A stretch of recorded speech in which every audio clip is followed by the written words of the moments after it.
विधानसभा चुनाव को लेकर कांग्रेस ने आज अपना घोषणा पत्र जारी किया। कांग्रेस ने इस घोषणा पत्र की सच्चाई जनता तक लाने के उद्देश्य से निवर्तमान वित्त मंत्री और लोहारू विधानसभा क्षेत्र से भाजपा प्रत्याशी जेपी दलाल ने भाजपा जिला कार्यालय में एक प्रेस वार्ता की। इस मौके पर उनके साथ भाजपा जिला महामंत्री शिव कुमार भी मौजूद रहे। प्रेस वार्ता में जेपी दलाल ने कहा है कि कांग्रेस द्वारा घोषित की गई गारंटियां केवल एक और चुनावी छलावा है जो जनता को भ्रमित करने की कोशिश कर रही है। सुनिए क्या कुछ कहा जेपी दलाल ने। मैं समझता हूं कि हरियाणा में 2 जनसभाएं हुई हैं, रैली मोदी जी की हुई, वो बड़ी भव्य रैली थी। आप में से कोई अगर यहाँ गया हो, कल एक विधानसभा की रैली थी बहल के अंदर अमित शाह जी की। मैंने अपने जीवन में एक विधानसभा की इतनी भव्य रैली, इतनी उत्साह वाली रैली, रूलिंग पार्टी की 4 घंटे तक नारे लगाने वाली रैली पहले नहीं देखी। ये तो वो हमारे नेतृत्व का काम है। हमारे लिए बूथ अध्यक्ष की, हमारे लिए मंडल अध्यक्ष की, हमारे लिए मुख्यमंत्री की, हमारे लिए केंद्रीय मंत्री की सारी जिम्मेदारियां बड़ी हैं। आज नायब सैनी जी हमारे मुख्यमंत्री जी हैं और भारतीय जनता पार्टी के अंदर मुख्यमंत्री का फैसला चुने हुए विधायक और केंद्रीय नेतृत्व करता है। और अब हम चुनाव जो लड़ रहे हैं नायब जी के नेतृत्व में लड़ रहे हैं, इसमें किसी को कन्फ्यूजन नहीं है। और कांग्रेस के अंदर बहुत सारे मुख्यमंत्री के दावेदार हैं। हुड्डा साहब हैं, वो एक वर्ग को गुमराह करने के लिए उनका नाम ले देते हैं। बहन शैलजा जी हैं, वो दूसरे वर्ग को गुमराह करने के लिए उनका नाम ले देते हैं। एक वो हमारे अहिरवाल के नेता हैं, वो तीसरे को गुमराह करने के लिए नाम दे देते हैं। लेकिन इनको अच्छी तरह से मालूम है ना तो इनकी बहुमत आना, ना इनकी सरकार आनी, ना किसी को बढ़ना। अमित शाह जी बताएंगे, मैं तो क्या कर सकता हूँ, उन्होंने हमारे वरिष्ठ नेता हैं। लेकिन मुझे इतना पता है कि मेरे क्षेत्र की जनता का आशीर्वाद मुझे मिलने जा रहा है। लोहारू के लिए नहीं, दक्षिण हरियाणा के लिए मैं चाहता हूँ कि खजूर की खेती कराऊँ, जो लाखों रुपए प्रति एकड़ की कमाई हो और सालों साल तक वो कमाई हो। किसान के बच्चे भी वो सुख सुविधाएं जो विकसित शहरों में मिलती हैं उसके सपने देख करके पूरा कर सके। देखिए, मैं आपको बताता हूँ कि हमारी सरकार है जिसने सारे जिला हेडक्वार्टर पे मेडिकल कॉलेज बनाए। हमारा मेडिकल कॉलेज भी बन के तैयार है। और प्रदेश के अंदर भिवानी शहर जो हॉस्पिटल है सिविल, 2500 की ओपीडी है। ठीक है कि कुछ डॉक्टर की कमी हो जाती है, छोटी मोटी बात होती है, लेकिन 2500 गरीब लोग रोज़ इलाज करा के जाते हैं। इससे ज़्यादा सिर्फ मेडिकल कॉलेज रोहतक है। भिवानी में मैं कहता हूँ कि सिविल हॉस्पिटल बाकी जिलों से बेहतर है। और जहाँ तक शिक्षा की बात है, हमारे यहाँ चौधरी बंसीलाल के नाम से यूनिवर्सिटी है।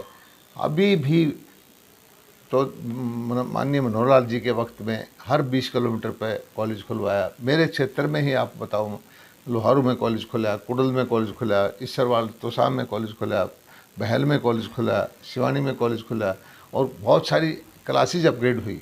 हरियाणा के अंदर 2 जगह MA है साइकोलॉजी के लिए, 2 में से एक गुड़गांव में, दूसरी शिवानी में है। हमारे ग्रामीण क्षेत्र की बेटियों को इतनी अच्छी शिक्षा मिले, इसके लिए प्रयास किए। एक ही चीज़ की गारंटी देती है कांग्रेस, झूठ बोलने की गारंटी, गुमराह करने की गारंटी, भ्रष्टाचार करने की गारंटी। कांग्रेस ने कहा है कि वो 2 लाख युवाओं को नौकरी देगी, जबकि कांग्रेस के ही एक MLA खड़े हैं, नीरज शर्मा जी, वो अपने कार्यकर्ताओं को कह रहे हैं कि 50 वोट दो, मैं आपको नौकरी दूंगा। इससे साफ जाहिर हो जाता है कि वो पर्ची और खर्ची का सिस्टम कांग्रेस दोबारा शुरू करना चाहती है। कांग्रेस जनता के साथ खेलना, उसके विश्वास के साथ खिलवाड़ करना चाहती है। एक उम्मीदवार हैं गोगी जी कांग्रेस के, वो कहते हैं कि मैं अपने चहेतों को, अपने रिश्तेदारों को नौकरी दूंगा। मैं ये समझता हूँ कि कांग्रेस का ये सोच कि मेरिट वाले बच्चों की, प्रतिभाशाली बच्चों की नौकरी को वो खा जाएगी, अपने रिश्तेदारों को या पैसे वालों को दे देगी, वो कभी पूरा नहीं हो सकता। एक कांग्रेस ने कहा है कि 500 रुपये में सिलेंडर देंगे। 500 रुपये में सिलेंडर हमने पहले ही देना शुरू कर दिया है। एमएसपी की गारंटी की बात करती है। हरियाणा पहला प्रदेश है जो 24 फसलें हमने एमएसपी पे खरीदने की हमारी कैबिनेट ने फैसला कर दिया है, जबकि कांग्रेस की सरकार है कई प्रदेशों में, वहाँ वो 10 फसल भी नहीं खरीदते। तो ये भी एक गुमराह करने वाला बात है कांग्रेस की। और 2000 रुपये महिलाओं को देने की बात करती है। अब कांग्रेस ने कहीं दिया तो है नहीं। हिमाचल में भी लोगों को तनख्वाह नहीं मिल रही, नहीं पेंशन मिल रही, न महिलाओं को उन्होंने पैसे दिए। वहाँ भी कांग्रेस झूठ बोल रही है। शक्ति देने की बात करती है कांग्रेस महिलाओं को। शक्ति तो आप देख ही रहे हो, कांग्रेस के एक विधायक थे यहाँ आशी नारनौंद में, वो कैसे अपशब्द कांग्रेस की बड़ी महिला नेता के खिलाफ बोल रहे हैं। हुड्डा साहब के वक्त में भी क्या क्या हुआ है महिलाओं के साथ, ये सब के सामने है। मैं तो एक चीज़ बताता हूँ, कांग्रेस से बिल्कुल एक्सपोज हो चुकी है। 10 साल से हरियाणा में सत्ता से बाहर है। किसी भी तरह से झूठ बोल करके और सत्ता प्राप्त करना चाहती है। 100 गज की प्लाट है, वो हमने पहले ही दिए हैं, पोर्टल खोल करके दे भी दिए। 300 यूनिट फ्री बिजली देने का वायदा है। 1.5 साल बीत जाने पर भी उसने किसी स्टेटमेंट दी नहीं।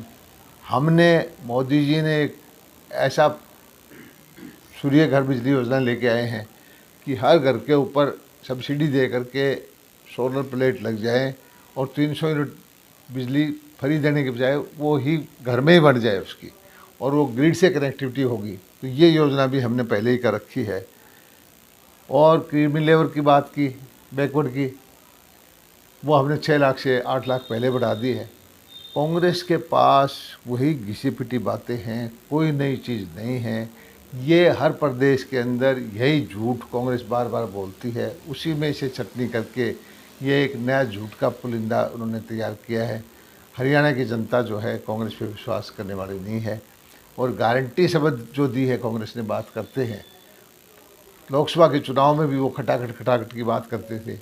किसी प्रदेश में उन्होंने वो पैसा देना शुरू नहीं किया।